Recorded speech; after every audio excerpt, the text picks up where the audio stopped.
Space, the final frontier. So vast, so wondrous, so beautiful, so freaking cool.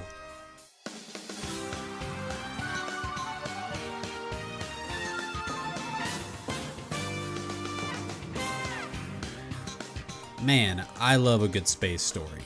Sci-fi in general is just so amazing.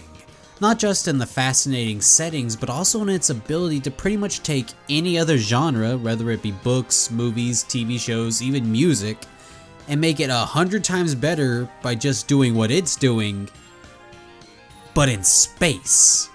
Westerns, horror, love, adventure, war. Okay, we get it. What you say? That you only meant when. And that goes for video games as well. I mean, just look at some of the oldest titles and you'll see them all as these white blocks on black backgrounds, which is already enough to make it look all spacey. So you might as well add some aliens and a spaceship, and look what you did. You just started one of the best forms of media in all of entertainment. Science fiction, video games. They're almost synonymous with one another, as they both kind of transport us to another dimension, allowing us to explore the far reaches of what is to us the unknown, using these weird looking technological boxes connected to a screen as a sort of gateway. But maybe that's getting a bit too philosophical. Let's get to what you clicked on this video for.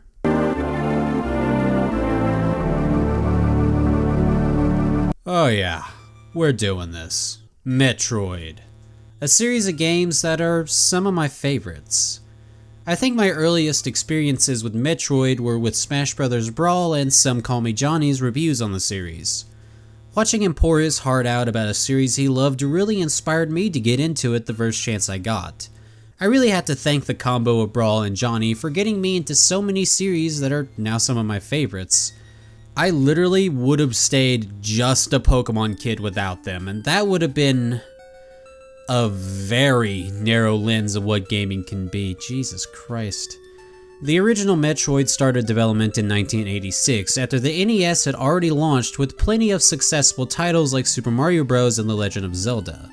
Nintendo, inspired by Mario's platforming and Zelda's non-linear open world, got started working on a new action title with Metroid, a portmanteau of Metro, meaning rapid transit, and Android, essentially meaning robot or cyborg.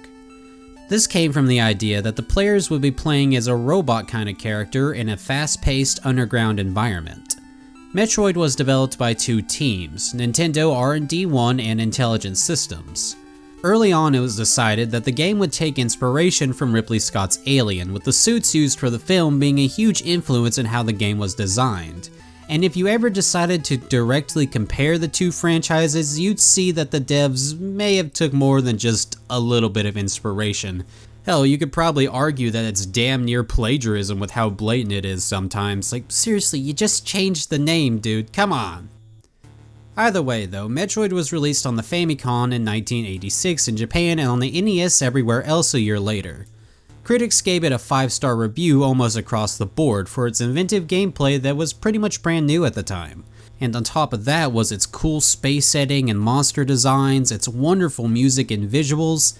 Metroid was a bona fide classic game as soon as it came out, but it did have some hiccups that were pretty evident to everyone who played the game. Even my child self back in 2014 when I first played it, yeah, you could feel the jank. But hey, let's start with that story. In the year 20x5 of the cosmic calendar, the Galactic Federation, who's not really the "Ooh-rah, shoot those motherfuckers!" like they would be, you know, later in the series, and are more like, "Have it, you fucking I don't fucking have Uno, motherfucker! Go to Uno on the arcade and you'll be able to download it for free, motherfucker! It's a fucking card game, they don't even charge people for it! 9, 10, or 11! You don't know the goddamn thing!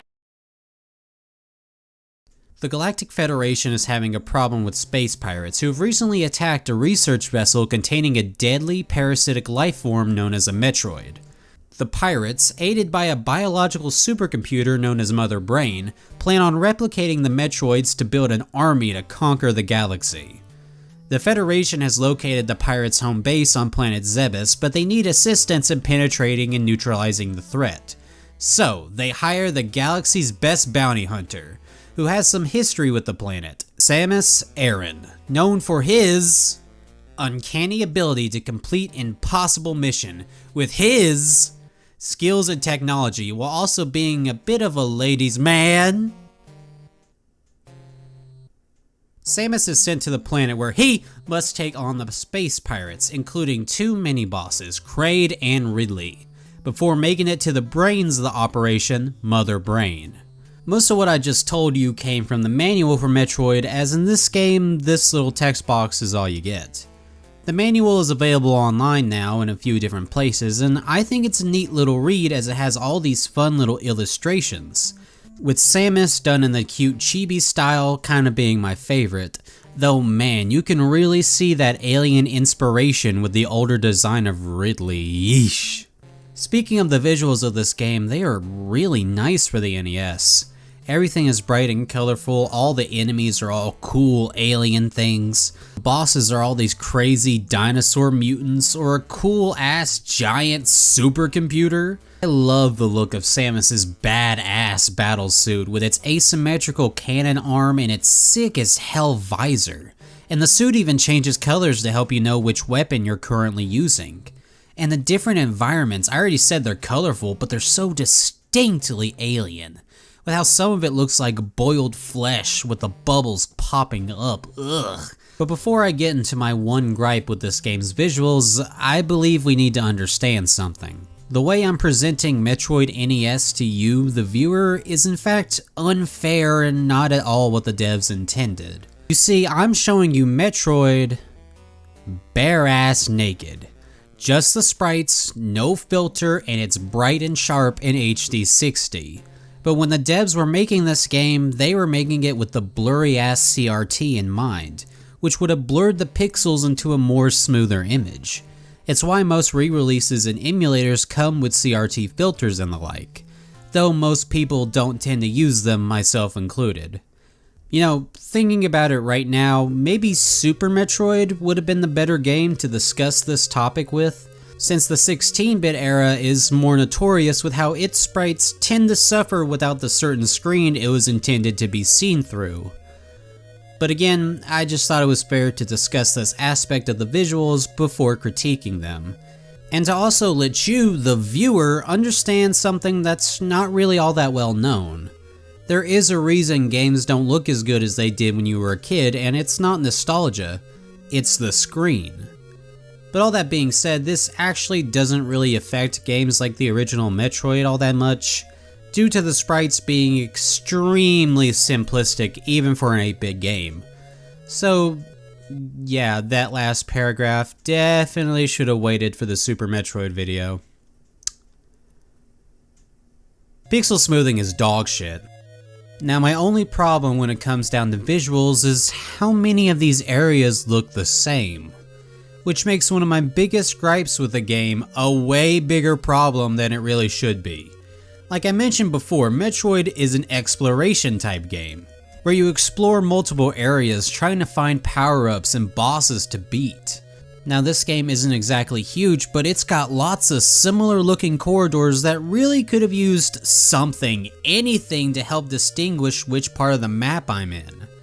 Now if Metroid had a map in general, this would have been no issue, but there isn't one. Unless you have the original game's manual, which gives you— what the fuck is this? Did they really expect people to actually use this vague ass thing? It looks like a preschooler painted it in watercolors and then some other kid came up and sprayed the shit out of it with a super soaker. Okay, and before anyone jumps down my throat, yes, this is technically an accurate map. It was done in a way to keep people from knowing all the secrets, but still being able to give them a vague sense of direction of where the bosses were. And you know what? I can understand that. I can respect not wanting to spoil things, but this shit is awful, and playing Metroid without a map, well, it's not impossible, but it's not really fun, as you will swear to God you just saw this exact room 3 minutes ago, and it's because you did, but it was on the other side of the planet. Today we have maps with all the power-ups marked and boss locations added, and if you wanted to play Metroid, I recommend just using one of these, or maybe one of those ROM hacks that include a map, because without it, this game is very rough. Like seriously, how the fuck was I supposed to know about all these secret breakable blocks, and that this pit of lava was fake? Like, you really could have given me a hint or some sort of indication that things aren't what they seem, but you didn't. How did anyone figure this shit out without Google? Now, the music is pretty stellar. We got tons of unique and interesting themes straight out of a sci-fi film, and they all really sell that sense of adventure. A lone hero versus a very hostile planet.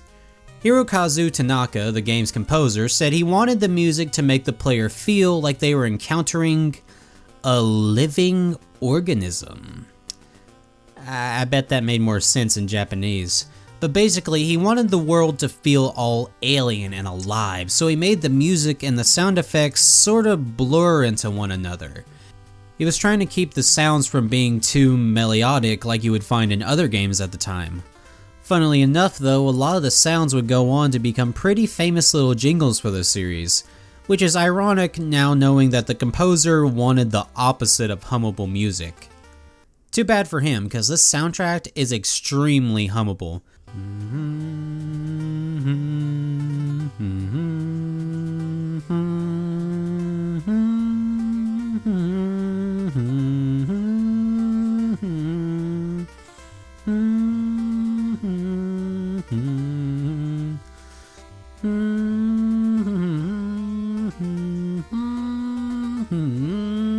Oh fuck, actually that's kind of hard. But hold on, all of that stuff we just talked about is great. But it's not what put Metroid on the map. That would be its gameplay. Metroid is a 2D platformer where you play as a gun-toting badass, something that wasn't uncommon at the time, but Metroid included something that made it extremely unique, and that was the ability to go left. Metroid had an open-ended level structure. Instead of the game being segmented into individual stages, the levels were all glued together to make a world that Samus could pretty much explore in about any way the player chose. Very similar to The Legend of Zelda. There was no set path, the player could go left, right, down, it was up to you. But you still had to find the right power-ups to get to certain areas or survive certain areas. But for the most part, it was your choice. Now this does have its problems. Like I said before, trying to find your way around is low-key impossible with how a lot of this game is either vague or just reuses rooms that you saw 20 minutes ago and now you have no godly idea where I am. But there's something else. You see, there's a lot of power-ups hidden across the world and they're fun to find and use as most of them are pretty badass. Like an infinite jump, defensive suit upgrades, an ice cannon that freezes enemies to use as platforms, and of course a literal fuck you somersault. That's awesome! But again, it has its problems. Like the long beam. The long beam.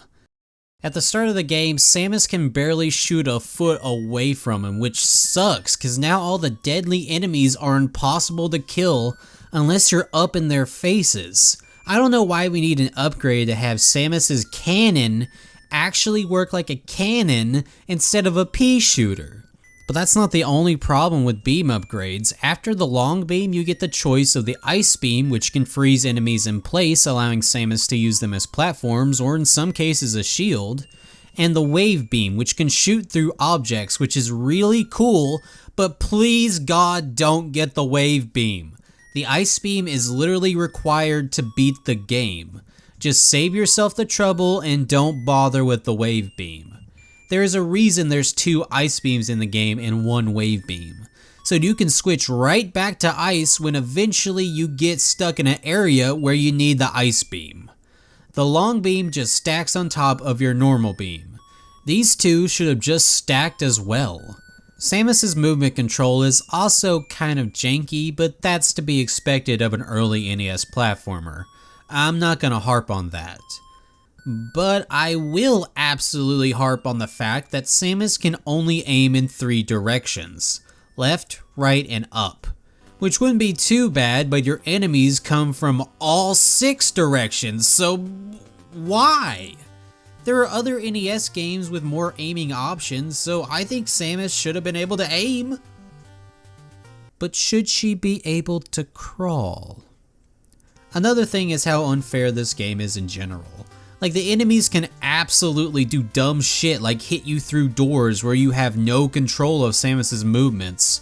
Or maybe the fact that when you die, the game sends you back to the start of an area with a measly 30 health, even though your upgrades let you have 10 times that. Or how about the game having a password system instead of the cooler save system from the Famicom original? And oh man, I know it's traditional for Samus to be weak at the start of a Metroid game, but you will literally die from everything in this game until you get the Varia suit and the screw attack. I swear those 2 upgrades and the long beam should have been a part of her base equipment. Like, I get that NES games are supposed to be really hard because they're designed like arcade games, which are meant to kill you quickly so it can steal all your coins. But you could have at least took out all the cheap shit, that's all I'm saying. Once Samus defeats the 2 mini-bosses Kraid and Ridley, it's time to head to Torian, where the brains of the operation awaits. But before Samus is able to reach her, she sees that Mother Brain is a couple steps ahead of her with the sudden appearance of the game's namesake, the Metroids. A small, well, not small, this thing is at least the size of a golden retriever, a decently sized, squishy, jellyfish-like parasite that's actually impossible to kill unless certain circumstances are met. Those being completely frozen from inside out and then shattered by 5 missiles.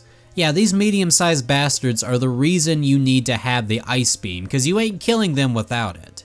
And don't think you can run either. Metroids are fast and have no issue double teaming their prey if they're given the chance. Torian is way too cramped of an area, so there's no way you can just run past them. You gotta juke these little demons out, then turn around and freeze their ass. But you better hit them with them 5 missiles quickly, cause these guys must have a supernova in their bellies cause they defrost way faster than any other enemy. Though if they do manage to pin you, don't worry, as some morph ball bombs should be able to get them to latch off. Metroids are such interesting creatures. What looks like a weird vampire jellyfish is actually, well, yeah, just that, but they are also a bioengineered super weapon that the whole galaxy, the Federation included, wants their hands on. And it's easy to see why, as these things are as deadly as a weapon can be. And what's worse, this isn't even their final form. But that's for next time. After fighting their way through Torian, Samus finally makes it to Mother Brain. And it's time for the worst boss battle ever. I mean really, it's just pumping missiles into a wall until it breaks, then jumping through said wall before it closes, 3 to 4 separate times before having a war of attrition with a brain in a jar. This fight is somehow infuriating and boring at the same time. It's infuriating having to deal with all these ringas as I'm trying to pump a brain full of missiles above a pit of acid, and boring cause, I mean, just look at this. Does this look fun to you? Well, after blasting that brain out of its jar, the biocomputer does one last fuck you by starting a countdown that will blow up Torian. The cool music starts to play as now Samus has to climb this vertical tower before time runs out. When we finally make it to the top, we see a victory screen congratulating us for our, well, victory, but warning us of a possible invasion by the other Metroid? Hey everybody! Well, after the victory speech fades, we see Samus start to glow flashing colors until it's revealed that Samus is trans? Good for her. I should have done this video during Pride Month to celebrate. Whoa, hold your horses there, cowpokes. Before you start typing in them there comments, I want you to know that I'm just making a humorous observation based on the manual and the promotional materials painting Samus as a macho man, while the game itself reveals that she's a lady. Though it is kind of odd how often the devs joke about her being trans. Like if I had a nickel for every time a Metroid dev joked about Samus being trans in an interview, I'd at least have like, what, one of them little paper tubes full of nickels? Like this just keeps coming up a lot, so I don't know if it's like an inside joke or they just don't want to say it. Either way though, she's definitely not in the dudes. But seriously, Samus was one of the first female protagonists in video games, and this was something that was decided about halfway through development, when the team kinda just looked at Samus and said, you know, there's no reason Samus can't be a woman. Oh, like an alien? Yeah, like an alien. So the team took a vote and decided that Samus was a woman, with her appearance being obviously influenced by Sigourney Weaver, who played Ripley in Alien, and Kim Basinger's character from My Stepmother Was an Alien? Alright. Of course, the marketing team weren't too sure if a female protagonist would sell, so they swapped her gender in promotional material and left the reveal to be a huge surprise for players who beat the game in under 3 hours. Was she really only wearing her undies under that suit? I know it's like biomechanical, but it must chafe like a bitch. Well, after the players see Samus in her undies, they unlock a version of the game where you play as Samus in a one-piece bathing suit designed to match the one made by Justin Bailey. You can actually play a version of this Samus early on if you put Justin Bailey in as your password when you continue. Though how the hell does she turn into a ball in this form? Whatever. At least I get to see Samus with her red suit and grayed hair. I don't know why, but this is like my favorite look for her when she's out of the suit. It's so Christmassy. And that's the original Metroid, a game that was the beginnings of one of my favorite video game genres and series of all time. But still a game that was kind of clunky in its execution. I don't really recommend the original Metroid all that much unless you're just curious about where the series started. And hey, if you are, you can always play it the way I first did. Narpa's Sword, or Nar Password, is a cheat that pretty much makes you invincible and starts you off with some cool weapons, including an altered version of the Ice Beam. Weird. But thankfully, if you're interested in starting the Metroid series from the beginning of the story, and you don't want to touch the NES game at all, Nintendo thankfully has you covered with the 2004 remake of the original Metroid, Metroid Zero Mission. Wouldn't have Metroid First Mission fit better for a remake of the first game? When you call it something like Zero Mission, it kind of feels like a prequel of sorts. Though maybe it's in reference to like a year zero or issue 0 of a comic or manga. And of course, we also get the Zero suit in this game, so who cares? The idea for Zero Mission came around after Metroid Fusion was released in 2002. After that, the team behind the game really wanted to get to work on the next game in the series, but figured they would need something in the in-between to help keep fans satisfied. And yeah, that was a good fucking idea. So the team wanted to do a remake of Super Metroid on the GBA. So they went to Yoshio Sakamoto, a Nintendo veteran who's worked on Metroid since the first one on the NES, to see what he thought. And he basically told him, こんにちは、これは面白いインターネット翻訳ジョークです。これは本当に面白いので、日本語を話す人たちは完全に笑ってると思います。We didn't really think of that. エミ日本語でペニスって言いました。And from there they got started. At first there was some trouble with how on earth they can make an NES game feel new, but the answer was pretty obvious. Just polish it up. Add some newer mechanics and power-ups from later games, and add all the things the original should have had to start with, like better aiming and a save system. Then after that, the next thing they added was more story elements, stuff to really just flesh out the world, including cutscenes that show things like the villains preparing for Samus's arrival, and even new stuff like Samus's origin story. They even had a full manga released before the game to sort of give us even more details of Samus's past, while also exploring Samus's thoughts and feelings during the original game's story. I'm actually not sure if all of this stuff is canon or not, but the parts with Samus as a kid are definitely canon, so let's delve into them a little bit. For one, Samus was a little girl on a research station with her parents who were heading up a mining operation that got raided by space pirates.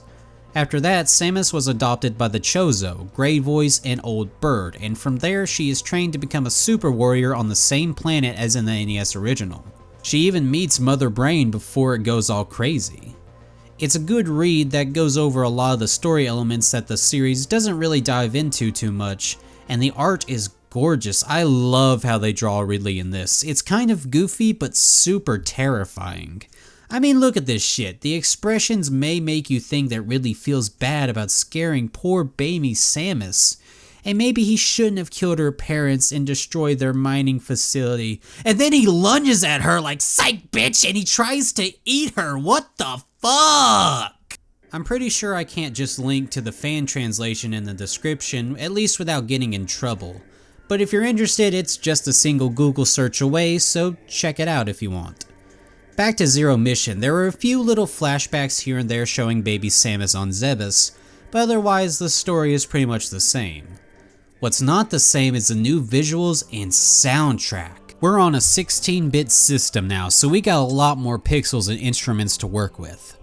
Zebes this time around is a lot more colorful and detailed, though that may be because this is a GBA title. You see, a lot of GBA games had to raise their saturation on their colors in order to be visible due to the GBA's lack of a backlight, meaning that the way we experience these games now is not exactly how they're meant to be seen. Now, most emulators do have settings for this, like how we talked about NES games earlier, but like with the original Metroid, I'm sticking to the way modern emulators show this game at default. Why? Well, because Zero Mission was made with the SP in mind, which did come with a backlight, so for the most part, this is how the game was meant to be seen. And, you know, I like the brighter colors, to be honest. The actual design of the areas take a lot of inspiration from the Super Metroid version of Zebes, alongside the new areas that game added, but that's not all, as Zero adds in its own unique areas as well, making the world feel quite a bit bigger with lots to explore and find, while still feeling like I'm exploring the original game's world. This time with a much needed map, oh yes! And for newer players, if you get lost, you can now get these little marker things that tell you where to go, though it won't tell you how to get there, which I appreciate as that is the fun of Metroid. Following the path that's laid out or just forging your own, that non-linear gameplay is my kryptonite. Though be careful if you try to fight Ridley before Kraid. In the original, the main way was Kraid, Ridley, then Mother Brain, but you could fight Ridley before Kraid if you wanted, which wasn't that big of a deal. Here though, Ridley is super difficult, making an early attempt against him almost impossible. But the key word there is almost. If you got the skills and the right upgrades, you can absolutely beat him first. But don't overlook Kraid, as that big bastard has gotten his Jack Hanma type power-up straight out of Super Metroid. Ooh, he's big. This time around though, Ridley and Kraid aren't the only bosses, as we got a few new ones added to the roster to help fill out the in-between areas. Though I never found this flying bug guy in my playthroughs. Like, I honestly don't know where he is, and to some that may sound bad, you know, having all that missable content.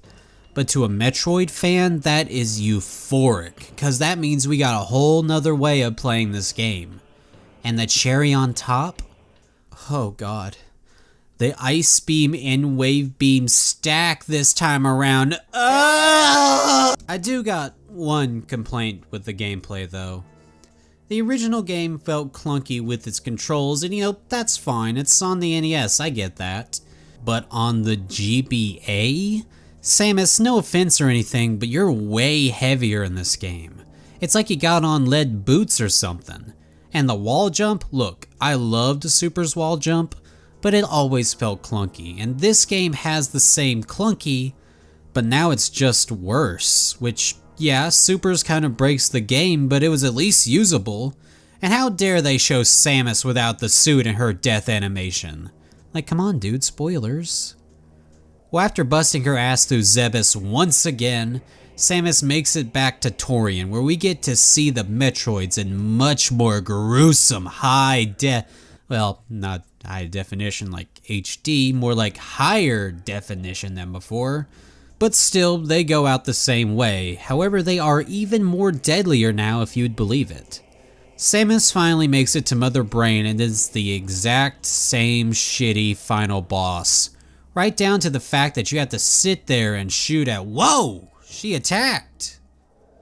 Which I guess is better than her doing nothing, but it really just adds another level of tedium to the fight. Well, after destroying Mother Brain once again, Samus is met with the countdown to Torian's destruction, meaning that she has to make her way back out of this hell once again. She makes it out and we see her remove her suit like in the original as she escapes the planet, only to realize she wasn't the only one to escape. The pirates shoot down Samus's ship, leaving her stranded and now defenseless, save for her emergency stun pistol. Wait, why did the crash shut down her suit, and why is this leotard thing called the Zero Suit? Irrelevant questions that the game doesn't answer, but it does answer one thing. Metroid can crawl! But now Samus needs to explore the nearby space pirate mothership to try and find a way off the planet. Samus, now without her power suit, is pretty much defenseless and severely lacking in her usual attack power. She has to hide and scheme her way through the ship, and when she's found out by the pirates, her only option is to run. She does have one saving grace, however, her stun shot, which can stun a pirate for a few seconds, but only when it's fully charged. It's low-key scary and fun to try and keep Samus away from the ever-present threat of the space pirates, as any encounter can easily kill her with little to nothing the player can do to stop it. And this gameplay section coming right after you're playing as Samus as what we believe to be her peak in power is kind of a fascinating thing for the game to do. But while looking through the ship, Samus stumbles upon a Choso temple that the pirates were excavating.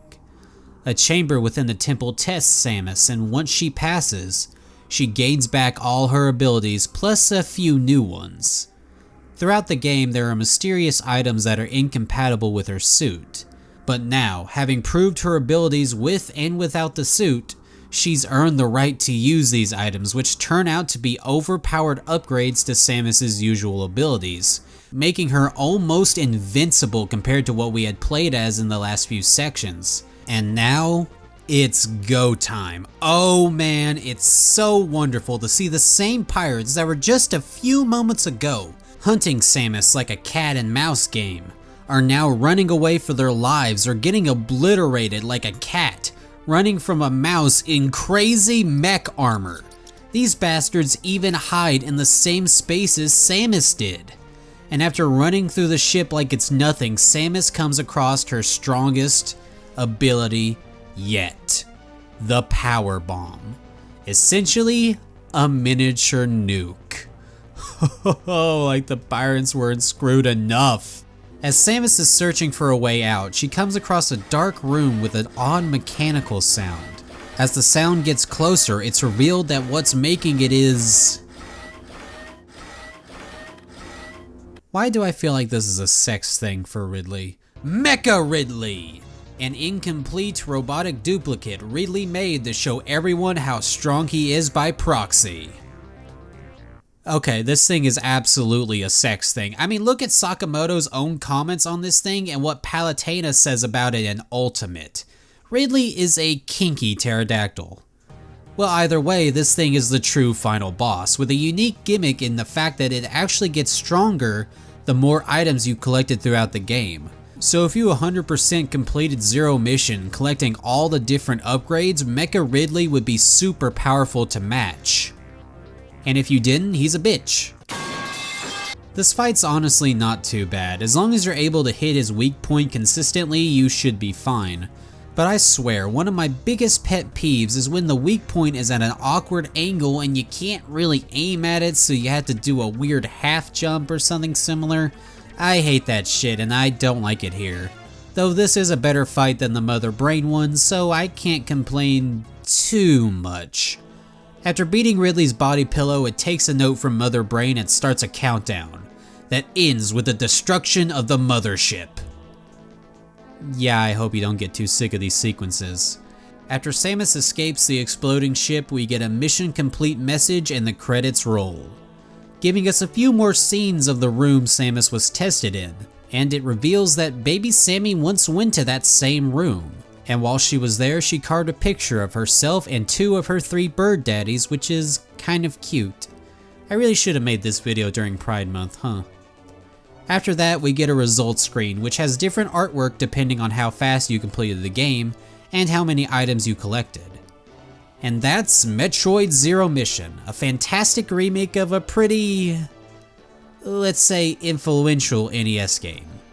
But seriously, if you ever have any interest in seeing where Samus got her start, or if you're interested in trying the series in general, you'll find that most people recommend Zero Mission as not just an amazing game, but as a great place to start the series in general. And you know what, I agree, it's got its hiccups, but I highly recommend this game. It's a good time and probably the second best way to play the original. What's the best, you ask? Oh, that's easy, the crunchy ass version of the original you get after beating Zero Mission. I mean, sure, it's pretty much a worse version of the original with how zoomed in the game is compared to it, but look at crunchy Samus, she's so cute. And you can even see her little eyes in the helmet. Oh, look at that. But don't look at Crunchy Kraid. That guy got it rough.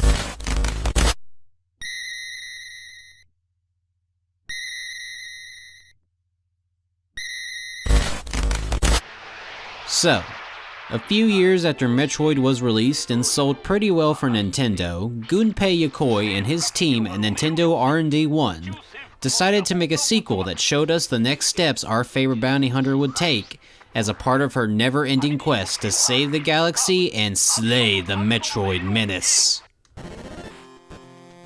Yokoi had recently had a huge success in his creation of the Game Boy and his helping developing several different games for the handheld. So he and Nintendo felt it was only right for him to bring his weird little squishy baby to his gray bricky baby and make them fun. Hold on, did I not mention Gunpei Yokoi at all in the last video? Wow, that's really unthoughtful of me. As he was the head honcho in charge of the whole creation of Metroid and Kid Icarus, which ironically came out the same day and even featured a very similar enemy called the Tomatoes? Sure, pal, whatever you say. Well, anyway, Gunpei Yokoi was a huge reason behind the creation of the Metroid series and a plethora of other Nintendo successes. And now that I've mentioned him, let's talk about the incestuous mutant of his 2 babies. Metroid 2: Return of Samus. The most basic name I've ever heard for a sequel. But hey, at least it's not confusing like Zero Mission. Return of Samus was released in 1991 in America and 1992 everywhere else, including Japan, most likely due to the fact that Metroid was not as popular in the East as it was in the West. The game sold, quite well, with plenty of reviews being a tad confused by its more linear nature, but all in all agreeing that it was a fun next step for the franchise. Which, yeah, when compared to the original NES game, this one is quite the jump in quality. The visuals of Samus Returns are probably one of its more interesting aspects, as it was designed for the Game Boy, so the sprites from the original had to be updated to fit the smaller form factor, and the monochrome color scheme of the system, leading to Samus getting a lot taller and a lot bulkier, which even led to the iconic shoulder pads of her Varia suit, as without them, the player would be unable to tell what suit Samus was wearing.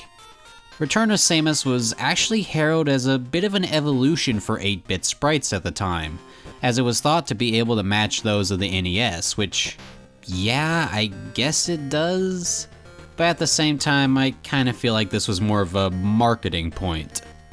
Though Return of Samus was made with the monochrome scheme in mind, that doesn't mean there wasn't plans for a version of it with color. At least within the dev team, and there were even some rumors of a special DX version mirroring what Nintendo did with Link's Awakening, but, you know, that never happened, as most rumors go. Though there was actually a full colored image of the game in an advert for the Game Boy Color, even taking place in an environment that was not seen in the final game. Possibly meaning that this is a look at the potentially colored version the devs were talking about, but the key word there is possibly.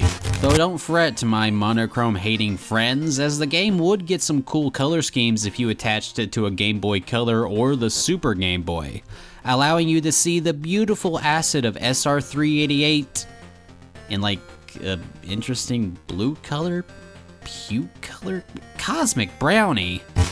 Personally, I've been using a ROM hack that recolors the game, and I've really enjoyed playing it this way.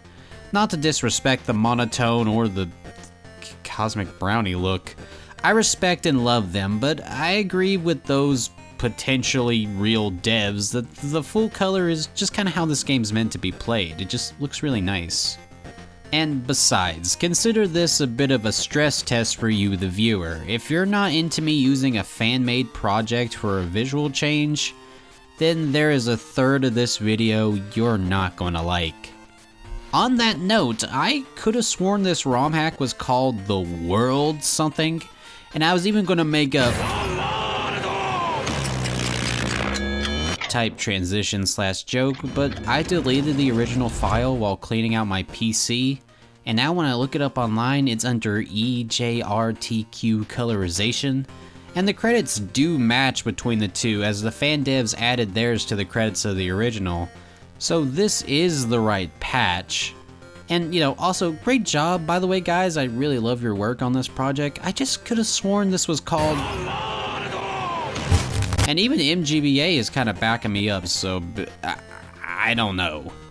This is just one of those weird things that happen when I make a video like this. Oh, the stories I could tell. This would be a great transition into talking plot, but no, we got some other stuff to knock out first. Speaking of knocking... No, that doesn't work.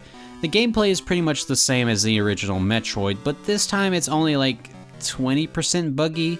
Like, sure, we still got some of that old-timey jank here and there, but Metroid 2 is quite the improvement, especially in the platforming department. Half the upgrades you get this time are pure traversal, and they are amazing. Like, the infinite space jump is so sick, I love it. That spider ball, though, way too inconsistent with which way's up or down or left, or if it even will move at all. Seriously, I don't know what this thing's problem is. But you know, all these new traversal upgrades really make me wonder why this game is more linear than the one before it. I mean, sure, the last one left much to be desired in helping the player get around, and in that regard, this game is a lot better. I just think it's really funny how that all worked out. The more linear structure in this game doesn't really bother me as much as it will in other linear Metroids. I just usually prefer the usual open structure, not saying I'd ever turn down a Metroid, because, I mean, these are all really good. I just usually prefer the open stuff, but to be honest with you, the whole linear structure really works for Metroid 2, so I understand why they went with it. And besides, this was on a handheld during a period of time where they were considered more stop and play for a few minutes, instead of the usual plopping your ass in front of a TV and wasting the day away getting cheap-shotted in doorways. I will never live that down. But I can live down the beam situation as we get my favorite beam power-up in the Plasma Beam, aka the Fuck You Laser. Though don't get too attached, as there's some other FU beams in Metroid that we'll see later on that are just as, if not nicer than this one. Oh, I can't wait. Oh, and hey, look at that! The way this game is structured actually allows us to want to use the other beam options instead of just sticking to one. That's crazy! Whoa! Who would have thought of doing that? We got a save system, thank Bird God, and we even get a neat little counter for our genocide we're conducting. Look, it even switches between total targets and the ones in certain areas. Don't worry, I'll explain that later. Though this game does have a few shortcomings. One is Samus's increased height, which means she takes up a lot more of the screen, leaving things a bit cramped, but nothing all that bad. Really, you'll get used to it, so don't fret about it. But man, trying to get your resources back are a nightmare. Certain enemies only drop health or ammo, and it can take way too long to try and stock yourself back up again. It's miserable at points, and you know, that's what the new missile and hell stations are for, though they aren't as plentiful as I'd like. The enemies in general are way more difficult. Fair, I'll add, but more difficult. Which, you know, is not a bad thing at all, except for the fact that they can be hard to see due to Samus's new sprite size and the resources being a huge pain to farm. But honestly, those are just annoyances. I don't think Return to Samus is all that hard of a game. Though man, it can really get you if you don't know what you're doing. Use Morph Ball bombs for the armadillo, you'll thank me later. The music is really good. I really enjoyed the more heroic themes for Samus in this game, which heavily contrasts the genocide she's going on, though I guess it is for the good of the galaxy. Hopefully, I think I like this soundtrack even better than the originals, and you know, I already love the different tunes it had. They're iconic, but man, the surface theme that you get when you first start the game is perfect. It encapsulates Samus's confidence as she goes into another alien world, blasting the shit at a hostile wildlife. It's so upbeat and adventurous. I low-key think this is one of the better themes in the series.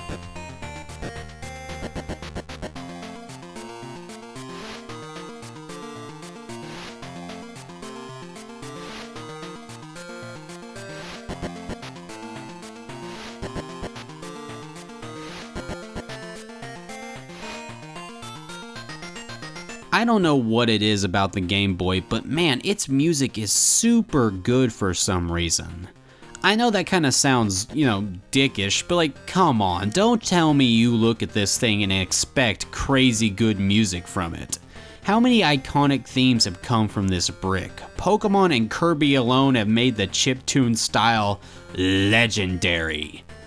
And do I even have to explain Tetris? It's fucking Tetris, man. Like, that's a copywritten song. They just fucking stole it, put it into chip. That's badass. I respect it.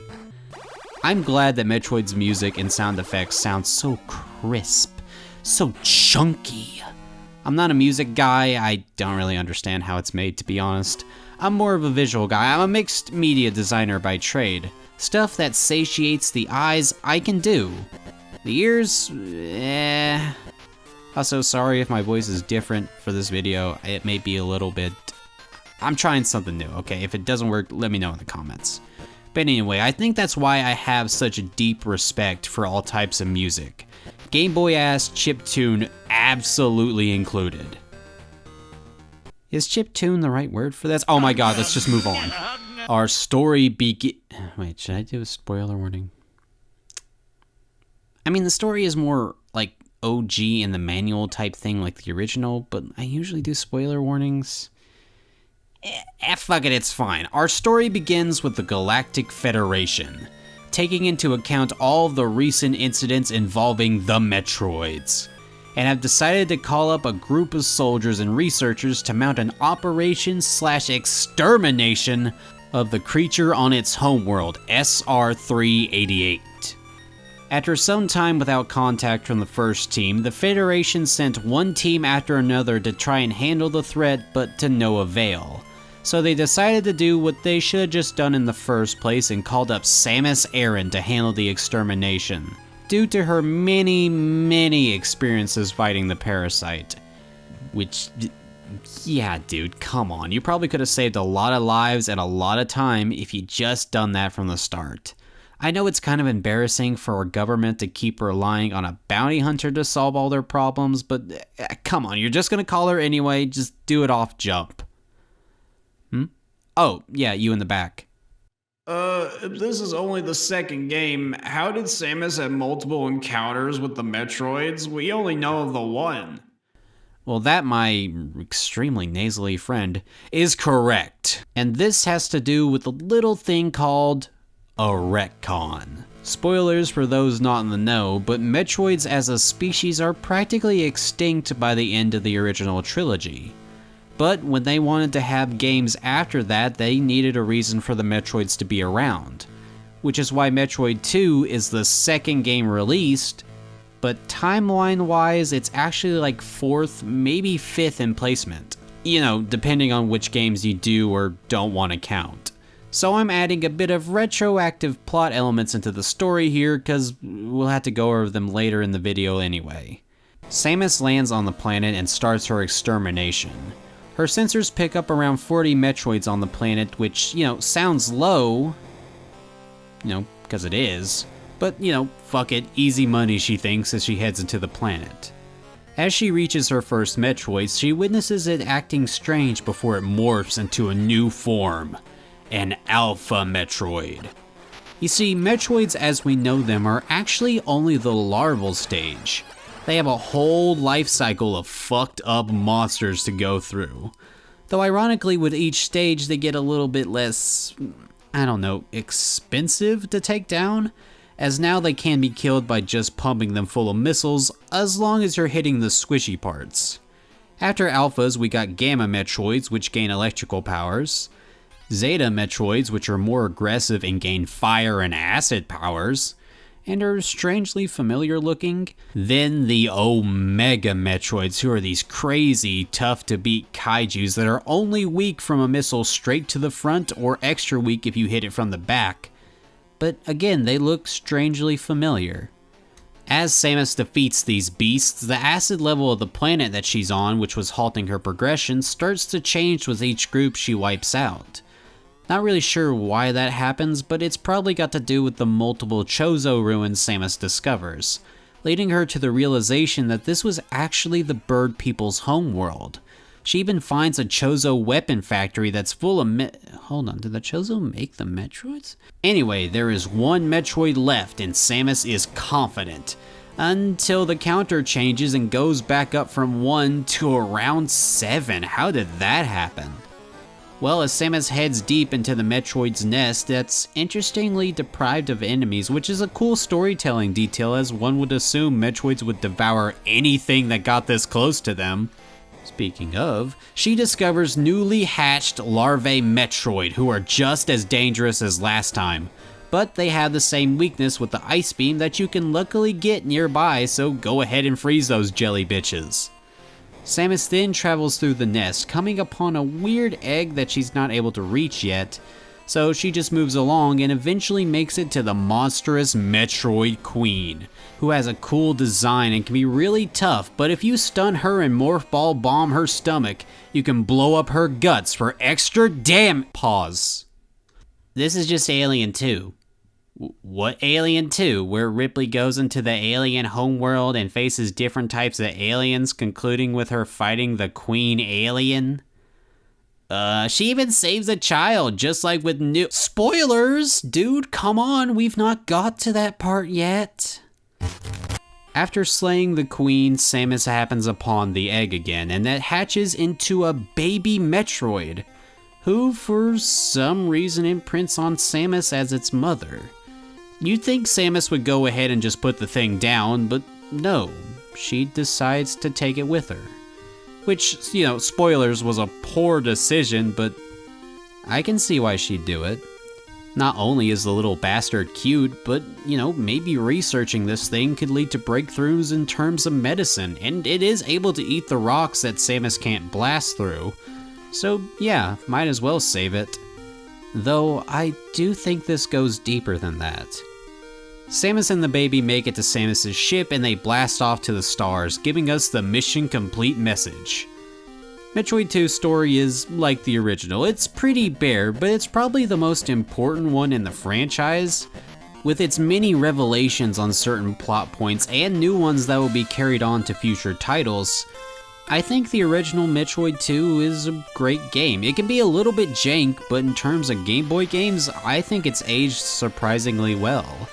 I'd put this one high up on my list of Game Boy games. It's a good time. But, like the first game, the original may not be the best way to experience it, though it does have its own strengths. In 2017, after a few months of the Switch being out, Nintendo decided to make the big brain decision of the century, releasing the first real Metroid game in like 10 years on the 3DS. Oh, big brain, big thing, big idea. Why on earth would you do this? Better question, why on earth would you make and release a game like Federation Force, let people melt down over the fact that you refuse to do a new Metroid, all the while having like, what, 8 in the oven? Nintendo is always teetering on dog shit or dog great at any moment. It's sad and hilarious at the same time.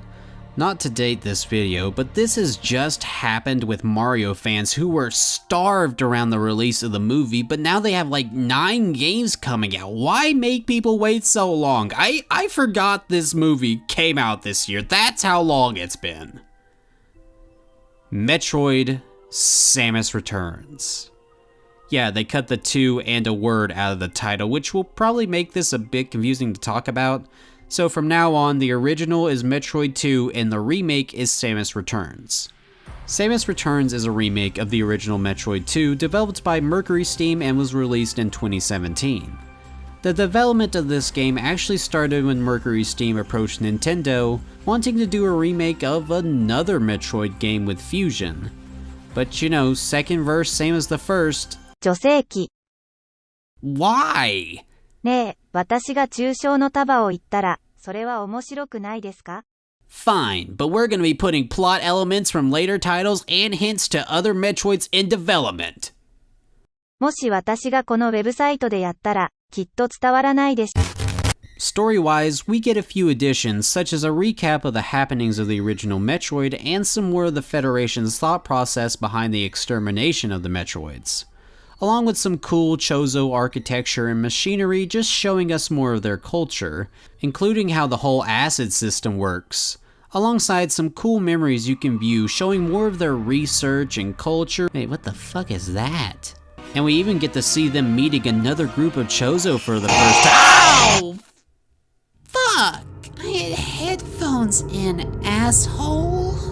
The visuals are really nice. Sure, we kind of had to deal with the whole 3DS blur, but if you got Citra on your PC, you can absolutely HD that bitch up, though your bottom screen will suffer for it, so be careful.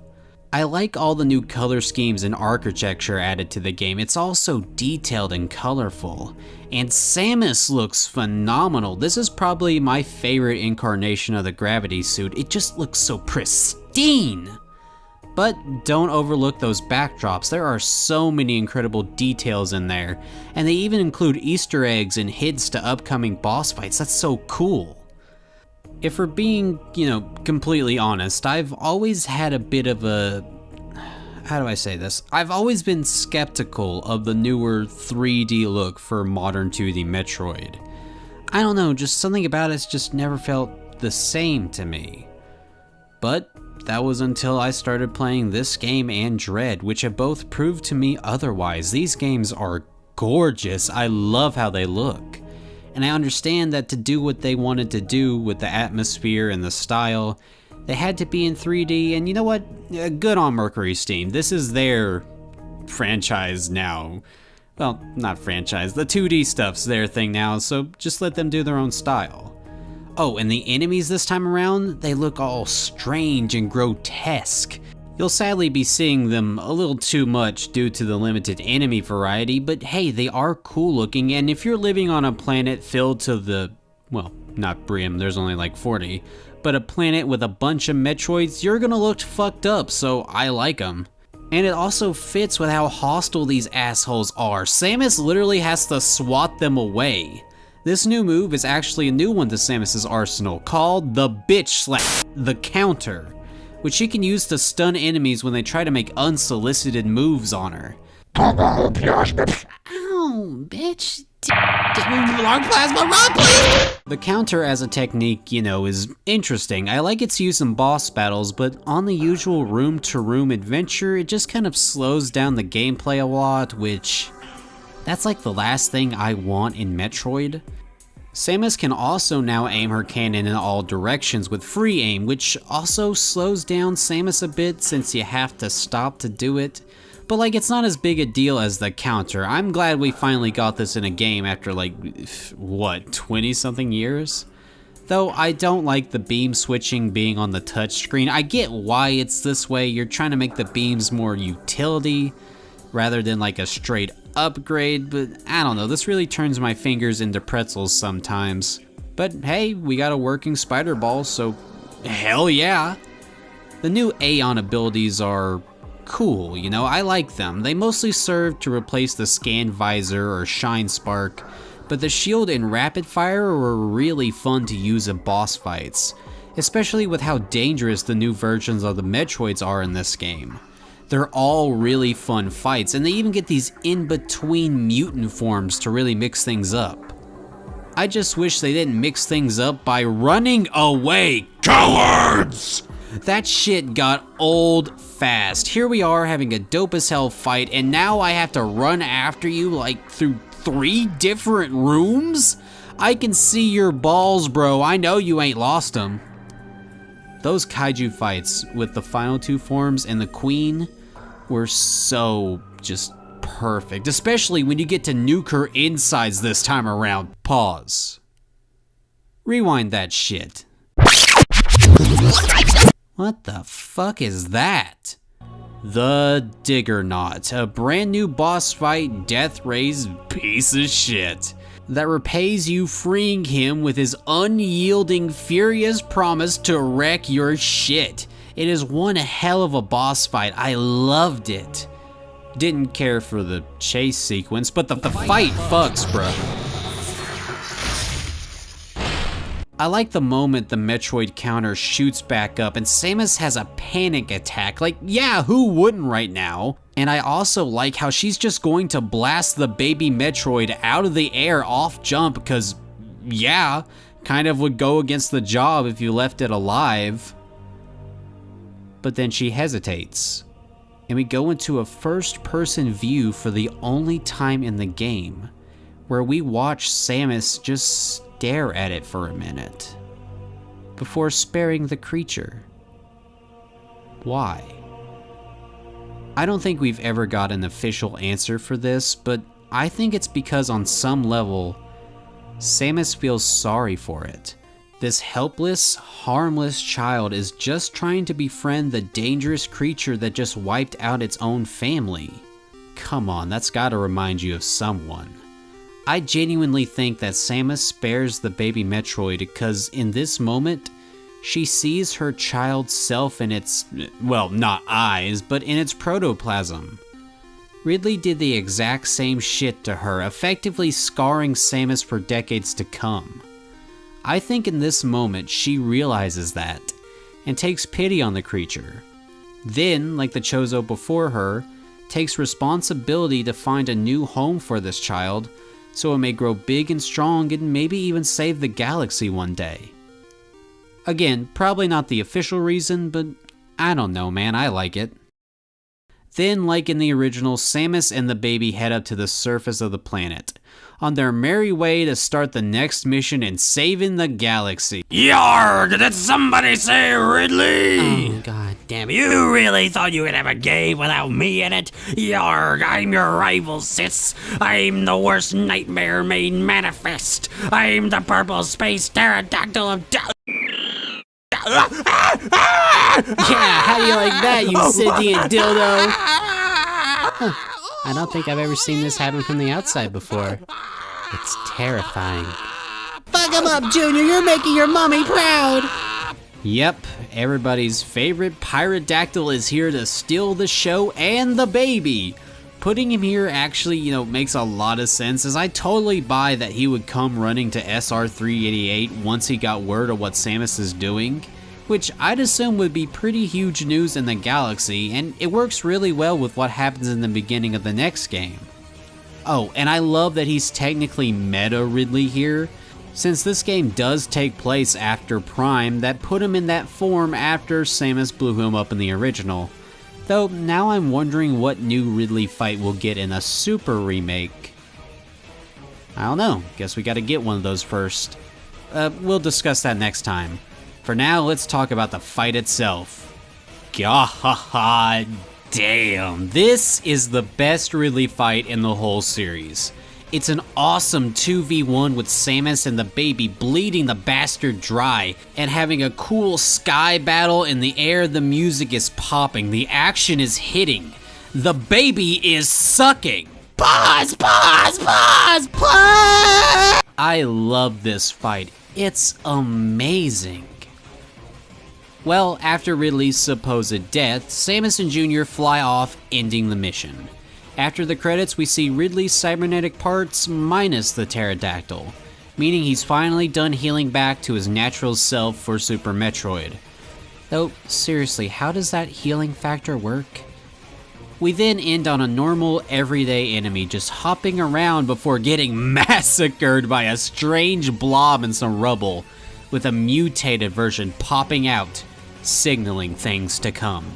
Samus Returns is an amazing remake with its updated combat and the exploration actually giving me a reason to backtrack to other areas like a real Metroidvania, though the areas aren't as interconnected as I would have liked, but that's what the new teleporters do, so I'm fine with it.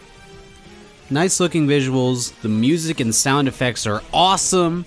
There ain't nothing wrong with the original, but if you're planning on playing this game, just go ahead and do it on the 3DS. Or, you know, Citra. It's not like Nintendo's making any money off this anymore. So, how about that elephant? At the same time, during Mercury Steam's production of a Metroid 2 remake, a dedicated group of fans were making another Metroid 2 remake.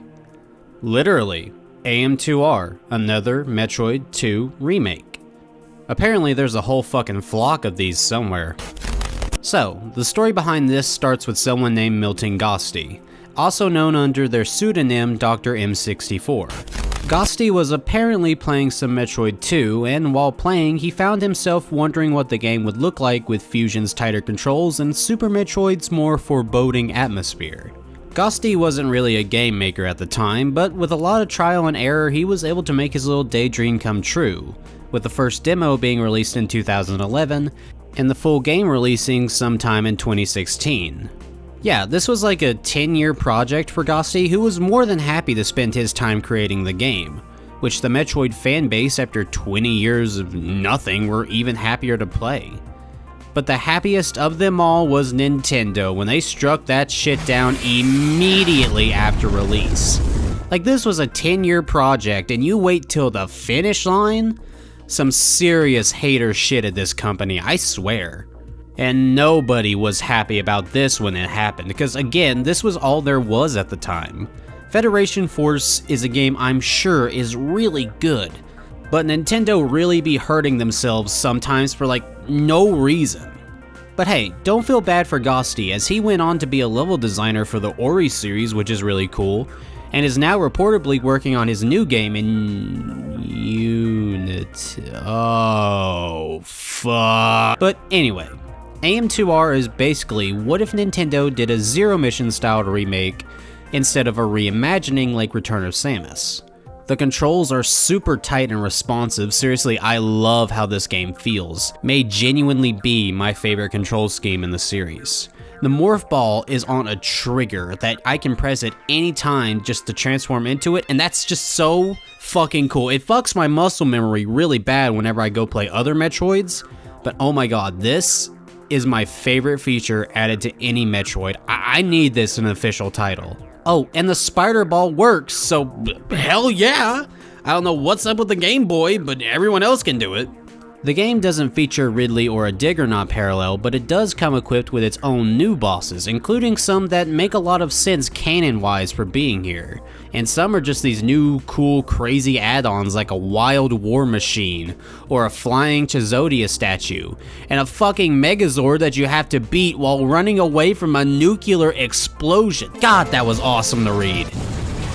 Though, that Ceres fight was kind of annoying, and the Queen fight, I don't know, it's good, but the Queen fight probably could have been a bit shorter. It's like fucking 4 phases. It should have been a little bit shorter.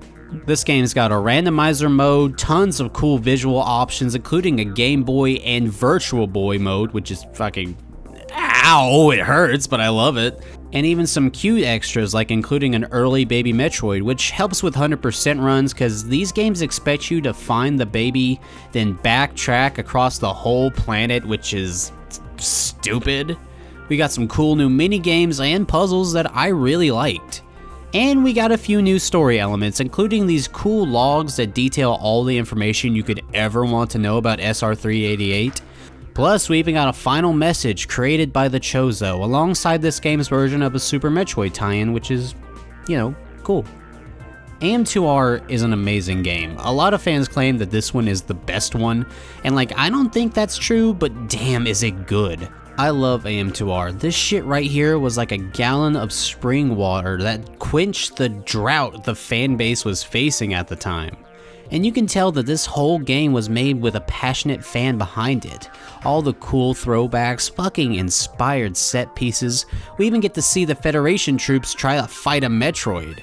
Well, they lose, but man, that's cool. The Metroids in this game were alright. I like the ones in Samus Returns a lot better, but these are good. The Omega kinda sucks though. I spent most of the fight just hanging back, waiting for an opening. It's that Mecha Ridley weak point shit again. I don't like when the weak point's awkward to aim at, because it feels like artificial difficulty. This should be the easy part. Finding the time to actually shoot should be the hard part. I don't know. Though the atmosphere in the abandoned weapons factory was so crazy, you can tell that this is where the Choso did all that fuck shit. AM2R is a gorgeous game with a stellar soundtrack and tight, wonderful controls and gameplay it's all wonderful. And in this version, you get all your health and missiles back at the save station instead of having to hunt that shit down every breath. That is so convenient, but I know it's coming. How does this compare to Samus Returns? Well, my friends, this is hardly even fair. I mean, really, that's what everyone says. One was created as a modern reimagining of a Game Boy original, and the other was trying to be a modern recreation of it. Or at least what the game was trying to do. One was made by a passionate fan over the course of a decade, the other was under $1 billion company in half that time. One does this, one does that, one is an official thing, one is a fan thing, which is something people will hate it for on principle. If you ask me, who cares? Can't we just be happy to have 3 versions of a cool game? Yes? No? Fuck it. I know some won't be satisfied with that, so I guess I choose AM2R. It's those controls, man. I swear, they're so responsive and they feel perfect. And the trigger ball, oh god. It's the best for that mechanic alone. But there are some things about Samus Returns that are much better in my opinion. I love AM2R's new bosses, but the Diggernaut and Ridley are top tier, bro. It's hard to compare. Though AM2R did have the best armadillo fight. Yeah, I do know his name, but I don't know, fuck that guy, honestly. The moment when the Metroid count goes up and Samus is freaking out is way better in Samus Returns. And as many problems that I have with the counter, it goes on to be fantastic in Dread, so I have to give it to Returns for introducing it. But then again, AM2R had all those fun mini-games and puzzles. They both got a fusion mode that's kind of locked off for either bad players or broke players, so be careful of that. But yeah, gun to my head, I like AM2R the best. Though all 3 are great games that I believe are worth your time. Also, don't hit me with that it's a fan game, so it's inferior bullshit. If a game is good, it's good to me. Doesn't matter where it came from or whatever, a good game is a good game. If the devil himself made a new Fire F-Zero, I'd totally play that. Are you kidding me? That's a 99. Metroid 2, in whatever form, is a great time, and I highly recommend it.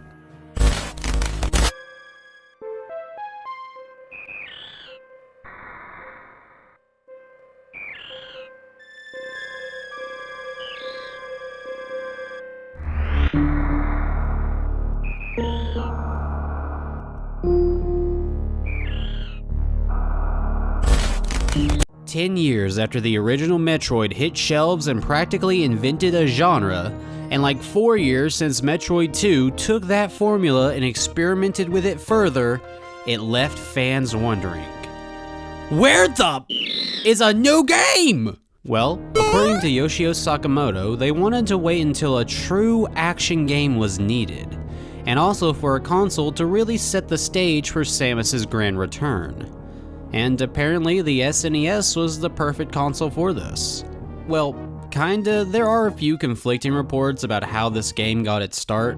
With one report I read said that Makoto Kano, the man who created Samus, practically begged for a new game to be made.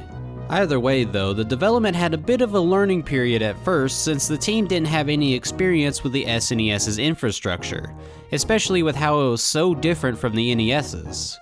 But after learning what they needed to, they set out to really evolve the series with something that could be comparable to a movie. Which is a pretty lofty expectation, but considering that this game would go on to become, maybe one of the best games ever made, maybe they didn't really set their sights high enough. Then again, this game was almost cancelled like 3 times due to it being so big, so... Super Metroid. Now this is where things get good, and I mean good. Like the games before were fantastic, but this one is on a whole new level. Super Metroid is constantly put on the pedestal as one of the greatest games ever made, which I guess it shares with a lot of other games because, we're humans and we have biases and opinions and shit like that. But when there's smoke, there's gotta be a fire, and there is a good reason that this game is still as celebrated as it is. So let's get into it. Super Metroid does something that plenty of other Super Nintendo games did, which was essentially taking the NES original and remixing it into a new title, with new mechanics, visuals, music, the whole shebang. But at its core, keeping the original NES game's spirit. Hell, some of these are considered remakes instead of new titles. Super Metroid is no different, not just taking the core of the original, which was exploring an open alien environment, but literally bringing back the same planet as the original with new ruins and places that had to be rebuilt after your adventure last time. Not to mention completely brand new areas for Samus to explore, like a crashed ghost ship, or an underground ocean that's found in between the corridors of the last game's world. The visuals this time really take the originals, which was pretty limited detail, and flesh it out to be more lively. Literally, some of the ground breathes in and out, which is so unnerving. The detail in the sprites are amazing, the colors are so gorgeous, and Samus's animation and suit design is extremely well crafted. All of the enemies new and returning are so monstrously detailed, though you may want to consider turning on the scan lines this time around to get the full effect of what you're looking at. Yeah, no pixel perfect this time, these blurred lines are staying. They give the game a lot more texture, more girth, more realism. Don't be afraid of these things, kids, they are how these games were meant to be seen. Not to shit on newer stuff like pixel perfect or whatever, it's fine enough for some titles, but for others, well, you're just kinda missing out. Gameplay-wise, we have a lot of new additions, including new power-ups like the Charge Beam, which, yeah, I always think is in the first game, but no, this is where it gets its start. The X-Ray Scope, the Grapple Beam, the gorgeous Gravity Suit. Pretty much all of the mainstay power-ups are introduced here, along with the return of some of her better upgrades from the last 2 games. Get fucked, Spider Ball! Oh, and don't forget the ultimate fuck you, the Power Bomb. A miniature nuke that's not as effective in boss fights as I wish it was, but nevertheless, it's pretty awesome. And I love the cute little 8-bit Samus in those tutorial boxes. What a way to flex how far the devs have come.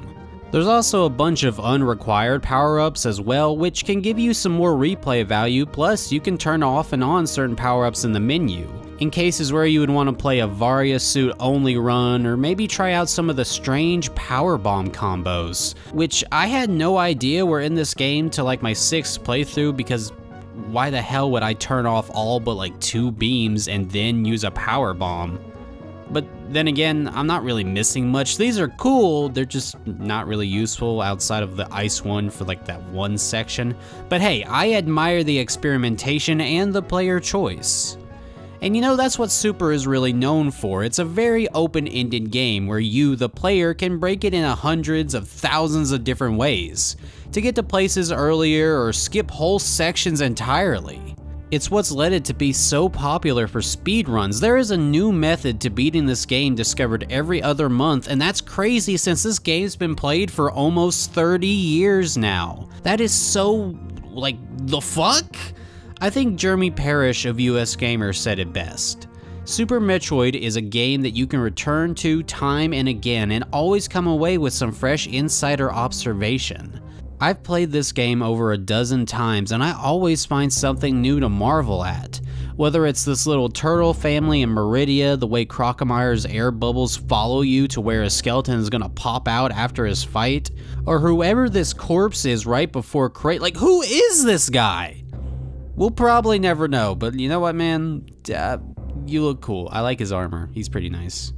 The game controls are a bit, I don't know, odd, I guess. I recommend changing them in the system settings before playing, unless you want to use X to shoot and B to run, which is pretty fucking barbaric. And how can anyone play this game with item switching on select? That is so out of the way. I always change that to the X, but... Wait, what the fuck is moonwalk? But you know, credit where credit is due, this game having these settings and a language option in 1994 is really cool. Gameplay wise, Super Metroid is pretty close to perfect. If I were to make like, you know, some changes, I'd probably change how item switching works and make the wall jumps simpler, though that does have these cute little animals to show you, which, you know, I thought was pretty neat. I'd fix the space jump to be more like Metroid 2's. I'd, you know, have an option to skip that opening cutscene if you wanted. Maybe add a health station before Phantom. Let me think, is there anything else I'd change? I would cut Meridia completely out of the game. Seriously, I get slower water movement, but the fucking water quicksand combo is gross. And I hate how this touchy little just drags me all the way to Timbuktu whenever it feels like I had places to go, okay? But yes, gameplay-wise, Super is pretty much close to perfect as a game can get. And if you're interested, there are some ROM hacks out there that fix things to work a little bit better. And some even add a widescreen, which is gorgeous. I just wish I could figure out how to get it to work. It's probably not all that complicated. I just probably didn't follow the steps long enough. I just had a really hard time with it. I gave up on it. It looks beautiful though. The music is like, okay, do I need to say it? It's wonderful. Like, genuinely, it's so atmospheric and kind of scary. They really wanted to turn up the subtle horror elements with this game, and considering how this more foreboding atmosphere has inspired countless indie devs to get as dark as their dreams desire, I'd say they did a good job. If I had to pick a theme as my favorite, I'd probably say Brinstar. That jungly cavern vibe is just so unique. I mean, I'm half expecting Donkey Kong and the fucking Predator to pop out and start duking it out in this place. It's so cool. And it really acts as a nice theme for the game.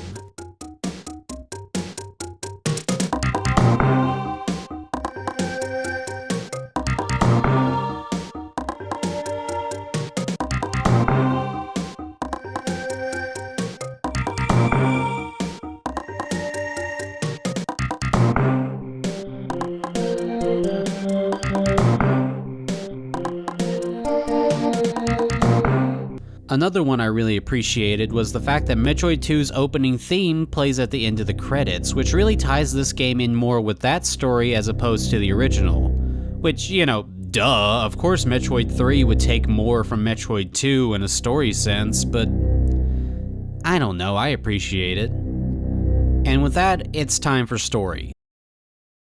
After defeating the space pirates on planet Zebes and wiping out all but one Metroid on their home world, and a bunch of other shit I guess happened, apparently, Samus is now taking her surrogate child to some trusted researchers to see if the baby Metroid can be used for the betterment of galactic society.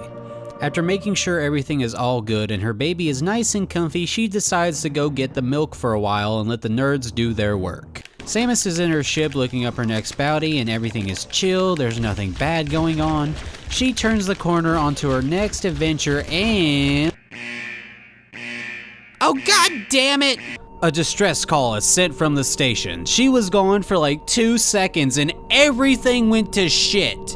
She makes her way back to the station only to find the corpses of the dorks just lying dead on the floor. E for everyone, my ass. She runs into the nursery room to see, hey girl! We literally just killed you. Also, Valley girl? What happened to the pirate accent? Oh, that was just part of the cybernetics. I'm all natural now. Oh wow, girl boss, you woke up like that, cool beans. How about you save me the trouble and drop my kid and then kill yourself? The order doesn't much matter. Girl, you know I'm like immortal or something, maybe. I'm taking the baby by. No! Samus escapes the exploding station, which, yep, escape sequence right off the back. That's different. But as she gets back to her ship, she decides to follow the space pterodactyl back to where it all began. Planet Zebes. She lands on the planet and begins her search by traveling through some nostalgic places, including a destroyed version of Torian and the same room where the first game began. She even gets the morph ball in the same place, though this time she seems to be monitored much more closely by the returning space pirates. Yarg! Yes! After some exploring, she discovers a similar gate statue as last time, though unlike last time, she's got more bad guys to deal with than just Ridley and Kraid. One is Phantom, an undead squid thing, which I'm not really sure how we kill him, but we do. And Dragon, a mother bug thingy that you can fry like a fucking catfish in front of her nasty little clutch of cunts. Ooh, brutal. And there's also like Crocomire, who's actually not like a part of the statue or anything, we just sort of kill him. I mean, there's some other bosses that are this way, but I think Crocomire is just an innocent creature that we murder. I mean, we technically started the fight, and he's just 100% defending himself. He really doesn't even attack Samus if you think about it. But either way, we throw him an acid that melts him to his fucking bones. Whew, brutal. Kraid comes back, but he's kind of a pushover to be honest. Nothing more to really say about— Holy fuck! Love that I use the Godzilla roar, since they actually use a lot of Godzilla and other stock sci-fi sound effects for this game. It really makes you feel like you're watching an old 80s space movie, which, yeah, this game takes a lot of inspiration from those. Nope. What? Not another word. Do you know how hard it is to make a fucking story? I know, man, I just know. No. This is a cute little homage thing we're doing with Alien and Metroid, okay? No more of this weird shit, no more of this, oh, you stole it from— No. Alright, man, jeez, fuck. But anyways, Samus makes it to Ridley's lair and it's go time. Hi girl, let's do this. The fight is this really fun war of attrition. For all intents and purposes, this is the real final boss of the game, and it is a knuckle-down, drag-out fight between Samus and her greatest rival. It's not my favorite Ridley fight in the series, but god bless. In a gameplay sense, it's really good. Just make sure you're prepared, because this fight is super tough. And with that final blow being dealt, Ridley is defeated. Well, after Samus heads to the room behind the fight pit, she sees that the baby is missing from its holding capsule. Oh shit. It's pretty obvious that the pirates got the baby to try and make more Metroid clones from the last living sample. Samus even knows this due to her encounters with the rejected clones, the Mocktroids, which, you know, are pretty harmless but needed to be wiped out nonetheless. She's going scorched earth with the pirates and their experiments. There is no telling what they could have done by— oh god. Samus walks through a hall of enemies drained dry of all of their energy, including one of those evil Choso statues from earlier, still kinda confused on what their deal is. But there's not a lot of time to wonder as the baby appears and attacks Samus. The baby is engorged and mutated after all the pirates' experiments, which is, kind of odd since they only got it like 2 hours ago, but fuck me, is it hungry!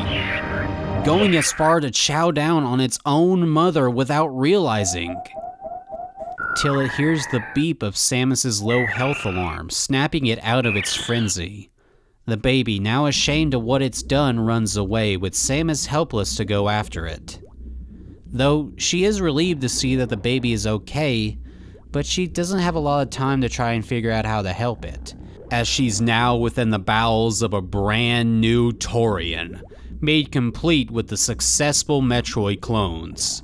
As she fights her way through the inn, she ends up engaged in another shitty fight with a rebuilt Mother Brain, but it ends rather quickly. Thank God, am I right, boys? Let's get the baby and get out of...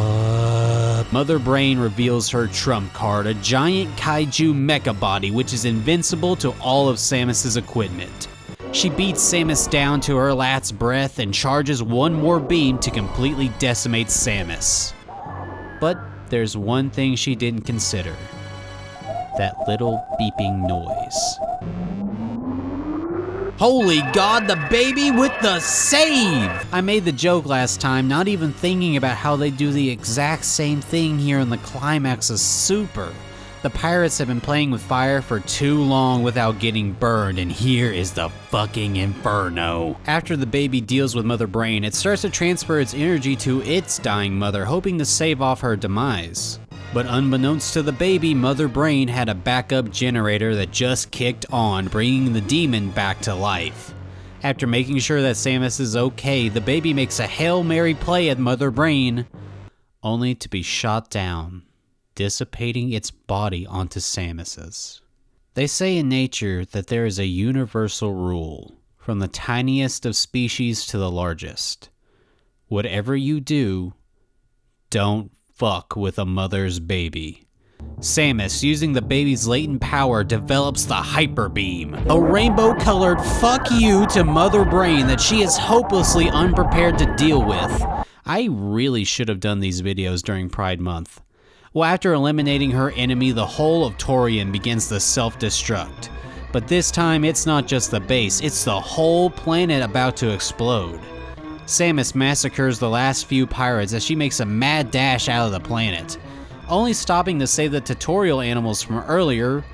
Probably could have saved the innocent turtles too, but I guess I don't know how to fly a ship. Brutal? Samus makes it just in time to escape the planet's destruction, and then we get a mission complete. Kinda wish we got to see her feelings about the baby's recent sacrifice, but hey, that'll come later, so I guess I can wait. The story of Super Metroid is kind of superfluous like it was for the first game, but at the same time it still respects the stories of before, especially 2, which, as I said last time, is probably the most important. I like the story of Super Metroid. It continues the story from the last 2 games in a satisfying way, with my only real complaint being that we don't get a scene of Samus mourning her child. But again, that's kind of what the rest of the series is here for. You know, for better and worse. Super Metroid is a monumentous game and probably my favorite. Its gameplay evolved what it meant to be a 2D adventure game and speedrunning in general. Its visuals are stellar, its music is atmospheric. It's about as close to a perfect game as you can get. If you're interested, I highly recommend it, but you could probably figure that out by just watching the rest of the video. Here's something that I want to figure out. How could they ever remake this game? Or does it even need one? No is probably what a lot of people will say, and you know, I can't help but agree. But at the same time, I think we've seen plenty of games that people didn't think needed a remake, then get one, and it either benefits the game in a meaningful way or it's just as good and can stand alongside it.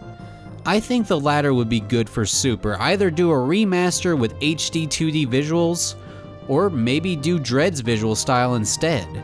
Gameplay wise, you can't change shit, except for like 1 or 2 things that most people don't like, and that's most people. Glitches, exploits, everything needs to be as it was or nobody will like it. Basically the same damn game with new visuals, new music, and like 1 or 2 minuscule changes. Or they can do a complete reimagining, maybe like a 2D, 3D combo with new areas and gameplay stuff, but with the original game's atmosphere.